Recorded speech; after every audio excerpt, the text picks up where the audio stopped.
We're looking at side crow today. So to achieve side crow, we must have a certain amount of rotation in the spine. So if you find that you struggle with twists and you don't really get very far, to prepare for side crow, it is great to do a flow focusing on twists. But it might not just be enough to do one flow to change the mobility, of course, in the spine. So if you're really struggling with your twists, keep working on it and then come back after to this tutorial. If you already have a good rotation in your spine, you're quite open and okay with twists, then you can start working into side crow, which, just so that we're clear, is this position.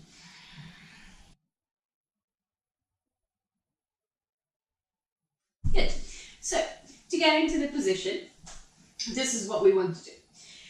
First of all, the more compact you can make your body, the easier it will be. Second of all, we need that rotation in the spine. So, to prepare, we're just going to do a couple of twists. Simple, nothing much. But let's come into Navasana, shins parallel to the ground, hands to heart center. And then inhale here. As you exhale, hook the right elbow onto the left thigh and rotate. So this is working on your strength as well as that rotation. Now, staying in this position, the only thing that will change is the hands. So we'll separate the hands shoulder distance apart, keep the elbows bent, keep that elbow in touch with the leg, right elbow, left leg. Bend the elbows. Good. Spread your fingers. Essentially, this is the position. Essentially, this is your side crow. Come back to center. Take a breath in. And then lift back up. Second side. So left elbow, right thigh. Twist. And then from where you are, again, like you did earlier, you're going to separate the hands shoulder distance apart. Keep the elbows bent. This is going to be important.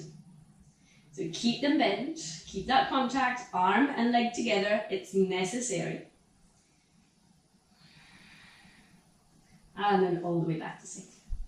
Okay, beautiful. This is just a very simple twist. So if you need more, do a lot more twisting before you try side crow. Otherwise, if you are ready to try it, we're going to do it in two variations. So the first variation is going to have both elbows into the side of your leg. So as we twist, we're going to bring one elbow next to the knee, the other elbow onto the hip. If you're new to side crow, this is going to help you because you have double support. We have the hands down onto the side of the leg, and we want to make sure that our hands are not too close to the foot because otherwise I'm not really going to lift from here.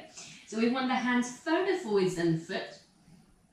And then as you bend the elbows, see if you can make a shelf for your body to rest on. So your thigh is resting on the two elbows. Look far, far in front of your hands and start to tip the body weight forwards so that maybe one or both feet lift off the ground. Now if you lift both feet off the ground, squeeze the inner thighs together, squeeze the elbows into the midline, and then release. Good, let's try the other side. Two elbows, one onto the knee, one onto the hip. We want to keep this chaturanga arm shape. So elbows are bent 90 degrees, they hug into the midline. Hands, fingers are spreading, hands are active. I look far, far forwards. I don't look down here because otherwise my head is going to bring the body weight down. I look far forwards and tip the body weight forwards. Squeeze the inner thighs, squeeze the knees together, and let go. Good. So this is one way of doing side crow. Of course, there is a lot that is required to get into the pose. You need to have strength in your arms, in your core, but also a lot of flexibility to find that twist and to make your body small into a tiny little ball. The more you can make your body small here, the easier it is to then come into the shape. Okay? So For anyone who is already familiar with this pose, but you want to progress into it, you're going to do it with just one elbow onto the leg and the other elbow is going to be free. So essentially, if we did it seated, this would be the shape. The elbows are still bent. There is only one side of the shelf. The knees are still together, feet together. But this other elbow is free. So let's test it out. So only the elbow that's close to the knees stays. The other one is free. So the hands are a little bit wider. Still, I'm looking forwards. I'm lifting my feet as high as I can. I lift my chest. I look far forwards. Release. Let's try the other side. So let's do it seated first. Elbow, knee. The other elbow is free. Elbows bent. Squeezing in. Fingers spread. Your gaze is going to be really important. Look far, far forwards. Not close to your hands. Let's go second side. One elbow is free, the other elbow supports me. Tipping the body weight forwards, I look far, far forwards, and then I try to lift off the ground, even with the chest, even with the shoulders, and let it go. Good. So this is side crow for you. If you can hold crow pose, you probably have the strength to hold side crow. But if you struggle with side crow, that might be due to the rotation. So if that is the case, just keep working on your twists. There are, of course, many twists that we do in yoga practice. That's great. If you remember some of them, do them regularly, do them at home if you want to improve that rotation of the spine, because it's going to be essential to then get you into the shape. One last way that I quite like to do my side crow. This is a fun transition. This is for those of you who are a little bit more advanced.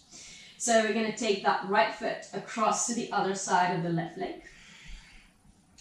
Hook the left elbow onto the right leg and rotate and twist. Now from where you are, bend the leg that's underneath. So in this case, I'm bending the left leg. So the legs are wrapped, almost like in eagle pose. Then I take the hands either side of my hips. I shift forwards. My legs are wrapped, maybe once, maybe double wrapped. Side crow with eagle legs. Good. Just a way to have fun into the pose. I'll show you the other side, so we go through it again. Again, essential here is that rotation.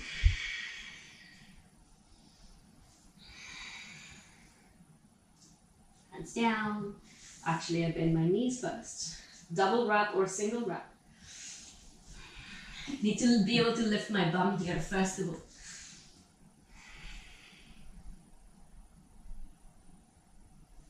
And let go.